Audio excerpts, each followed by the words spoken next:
আসসালামু আলাইকুম, welcome to মাকসুরাস creation. আজকে আমি কিভাবে এমব্রয়ডারি একটি পিন কুশন বানিয়েছিলাম তার ভিডিওটি।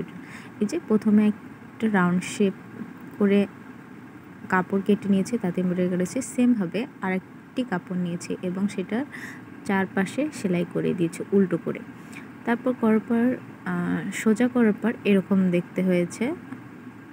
এখন আমি স্টিচ করার সময় একটু জায়গা ফাঁকা রেখেছিলাম, যে জায়গাটা দিয়ে আমি ভিতরে কটন দিতে পারি, যাতে তাহলে জিনিসটা একটু ফুলো টাইপের হবে এবং নরম হবে।